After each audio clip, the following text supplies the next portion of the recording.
Sebelumnya, perkenankan saya meralat ucapan jaksa. Nama saya Sumara, seorang perempuan berusia 36 tahun, seorang TKW, seorang pesakitan, dan seorang pembunuh. Benar atau salah yang saya katakan menurut apa dan siapa, saya tidak peduli. Ini kali terakhir, saya biarkan mulut saya bicara. Untuk itu, Dewan Hakim yang terhormat, biarkan saya bicara, jangan ditanya dan jangan dipotong. Kalau waktunya berhenti, saya akan diam selamanya.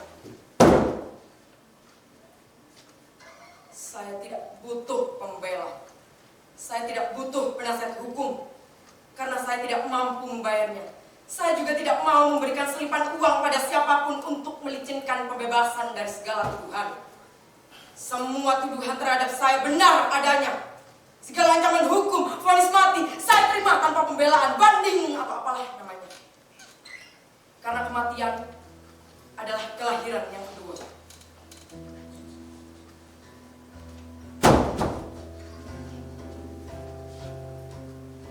Ya, inilah saya, Sumara, menjadi babu, buruh, budak, sudah menjadi pilihan. Bertahun-tahun saya tahan mulut saya lipat lidah saya agar tidak bicara, karena bicara berarti bencana, bencana bagi perut saya, perut Simbo, dan bencana pula bagi para majikan.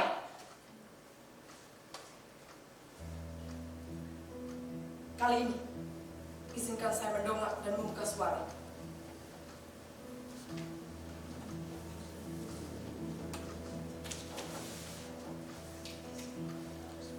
Dari kecil, saya tidak berani mendongakkan wajah, apalagi di Karangsari.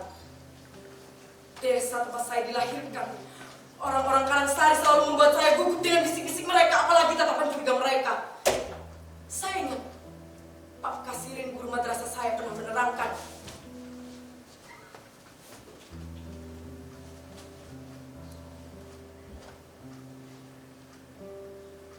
pembunuhan para jenderal itu dilakukan oleh sekelompok orang yang sangat keji, yang tergabung dalam organisasi PKI.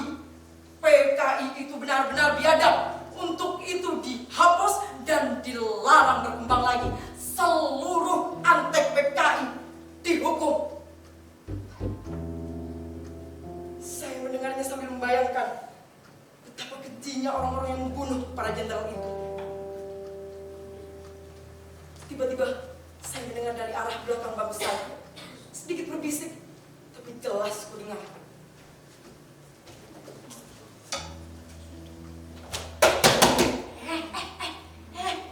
Bapaknya Sumara itu kan PKI. Apa iya? Lah, sekarang di mana?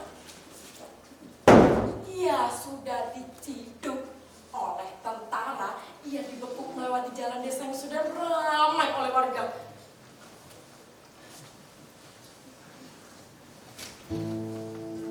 Seperti terkena siraman air panas. Hatiku meradang, nyeri, sakit sekali.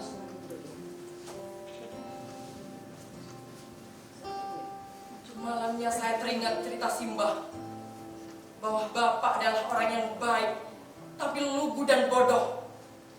Namanya nasib tidak ada yang tahu. Pak Wasto, seorang langganan gula kelapa bapak, tiba-tiba diciduk oleh tentara. Kuat dugaan bahwa Pak Wasto adalah seorang PKI. Tak lama setelah kejadian, bapak menjadi giliran selanjutnya dengan alasan bapak adalah antek PKI. Begitulah Simbah, Simbo, Kang Rohiman dan Yudarsi tak pernah lagi bertemu dengan bapak. Dan saya tak pernah sekalipun melihat wajahnya. Tapi rasanya bayangan bapak selalu muntit sepanjang hidup saya, membuat saya takut bicara, membuat saya takut mendongak, membuat saya kehilangan separuh ruang hidup saya.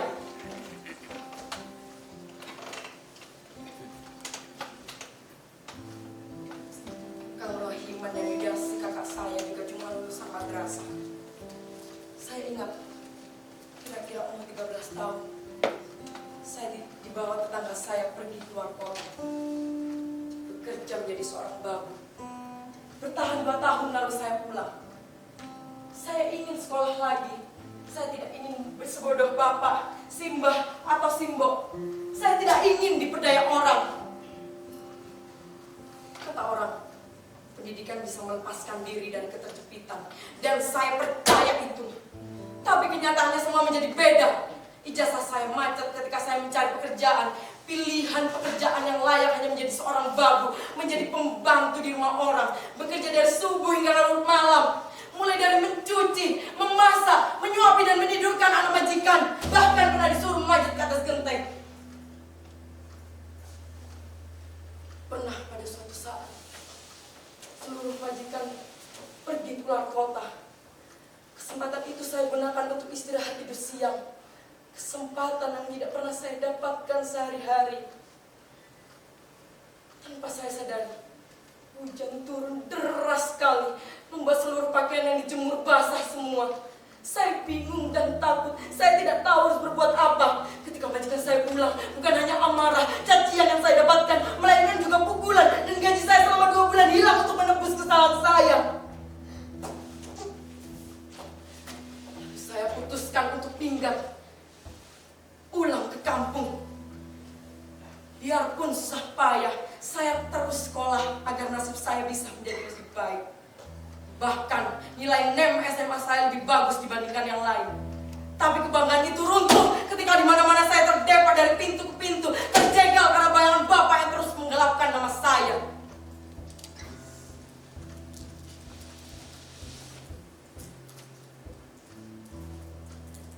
Pernah juga pada suatu saat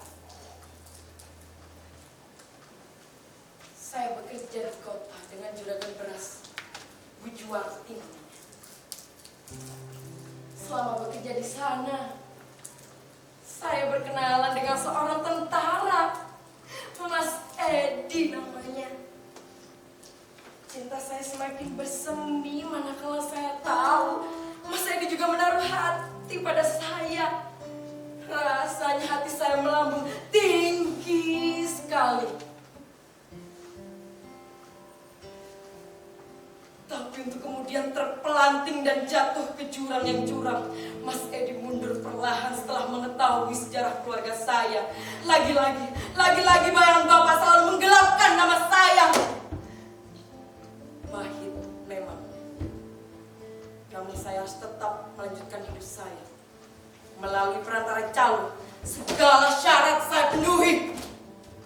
Jadilah saya, Sumarah binti Suliman, jadi TKW lulusan SMA dengan predikat NEM tertinggi, jadi babu di negeri orang. Kosinus tangin diferensial jadi mencuci, Archimedes jadi teori menyetrika baju, di kotil monokotil jadi irama kain pel, bahkan teori pidato menjadi omelan para majikan.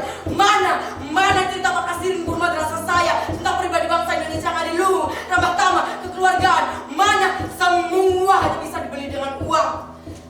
Sumarah tetap saja kandas. Di balik cadar-cadar hitam majikan saya, di balik jubah-jubah hitam majikan saya, segala nasib saya kandas. Saya disiksa. Gaji saya setahun hilang untuk alasan administrasi yang dicari-cari. Dan bencana itu, saya diperkosa. Menjadi alat pemuasan rujak majikan saya. Tiba-tiba kesadaran itu muncul. Saya mengangkat tangan dan meraih pisau tajam untuk kemudian saya hembuskan mata pisau ke dalam hatinya.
saya bunuh.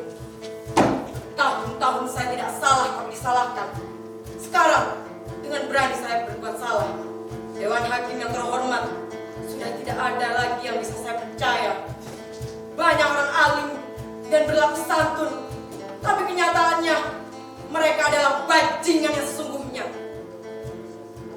Bagi saya, perjuangan, harapan, penderitaan, semua butuh keberanian.